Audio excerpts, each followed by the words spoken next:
اعوذ باللہ من الشیطان الرجیم بسم اللہ الرحمن الرحیم۔ فضائل اعمال کی تعلیم حکایت صحابہ سے، باب نمبر 100، قصہ نمبر 24۔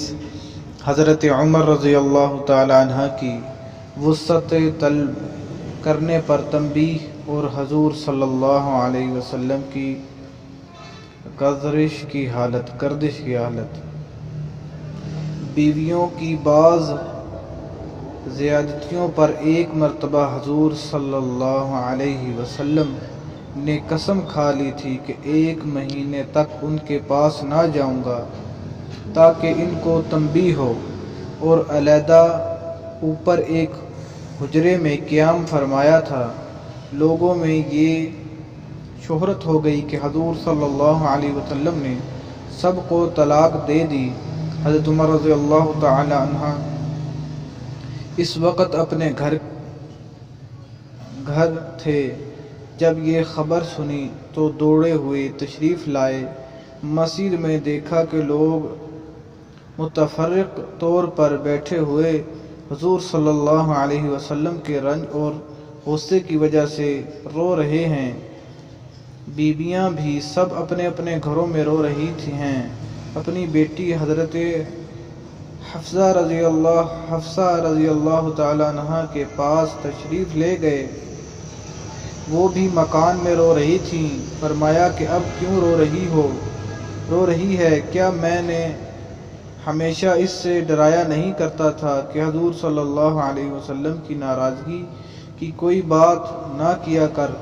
اس کے بعد مسجد میں تشریف لائے۔ وہاں ایک جماعت منبر کے پاس بیٹھی رو رہی تھی۔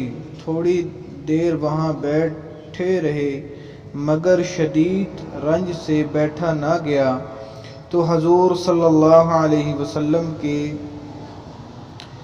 جس جگہ تشریف فرما تھے اس کے قریب تشریف لے گئے، اور حضرت رباح رضی اللہ تعالیٰ عنہ ایک غلام کے ذریعے سے جو درباری کے زینہ پر پاؤں لٹکائے بیٹھے تھے اندر حاضری کی اجازت چاہی۔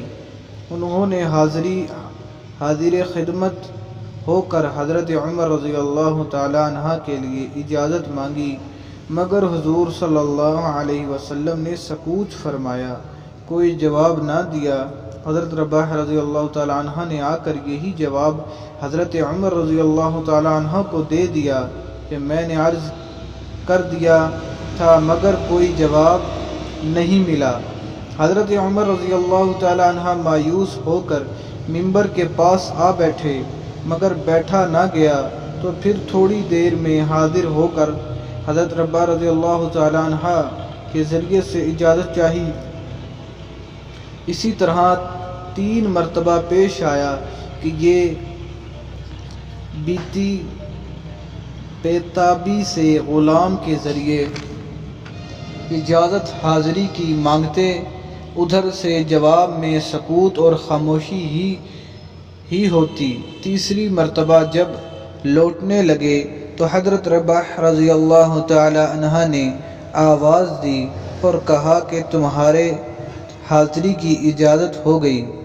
حضرت عمر رضی اللہ تعالی عنہ حاضر خدمت ہوئے تو دیکھا کہ حضور اقدس صلی اللہ علیہ وسلم ایک بوریے پر لیٹے ہوئے ہیں جس پر کوئی چیز بچھی ہوئی نہیں ہے، اس وجہ سے جسم اطہر پر بوریے کے نشان بھی ابھر آئے ہیں۔ خوبصورت بدن پر نشانات صاف نظر آیا ہی کرتے ہیں، اور سرہانے ایک چمڑے کا تکیہ ہے جس میں کھجور کی چھال بھری ہوئی ہے۔ میں نے سلام کیا اور سب سے اول تو یہ پوچھا، کیا آپ نے بیویوں کو طلاق دے دی؟ آپ صلی اللہ علیہ وسلم نے فرمایا نہیں۔ اس کے بعد میں نے دل بستگی کے طور پر حضور صلی اللہ علیہ وسلم سے عرض کیا، یا رسول اللہ صلی اللہ علیہ وسلم، ہم قریشی لوگ عورتوں پر غالب رہتے تھے مگر جب مدینہ آئے تو دیکھا کہ انصار کی عورتیں مردوں پر غالب ہیں۔ ان کو دیکھ کر قریش کی عورتیں بھی اس سے متاثر ہو گئیں۔ اس کے بعد میں نے ایک آدھی بات اور کی جس سے نبی اکرم صلی اللہ علیہ وسلم کے چہرہ انور پر تبسم کے آثار ظاہر ہوئے۔ میں نے دیکھا کہ گھر کا کل سامان یہ تھا: 3 چمڑے بغیر دباغت دیے ہوئے اور ایک مٹھی جوں ایک کونے میں پڑی ہوئی تھی۔ میں نے ادھر ادھر نظر دوڑا کر دیکھا، اس کے سوا کچھ نہ ملا۔ میں دیکھ کر رو دیا۔ حضور صلی اللہ علیہ وسلم نے فرمایا، کیوں رو رہے ہو؟ میں نے عرض کیا، یا رسول اللہ صلی اللہ علیہ وسلم، کیوں نہ روؤں کہ یہ بوریے کے نشانات آپ کے بدن مبارک پر پڑ رہے ہیں، اور گھر کی کل کائنات یہ ہے کہ جو میرے سامنے ہے۔ پھر میں نے عرض کیا کہ یا رسول اللہ صلی اللہ علیہ وسلم، دعا کیجئے آپ کی امت پر بھی وسعت ہو۔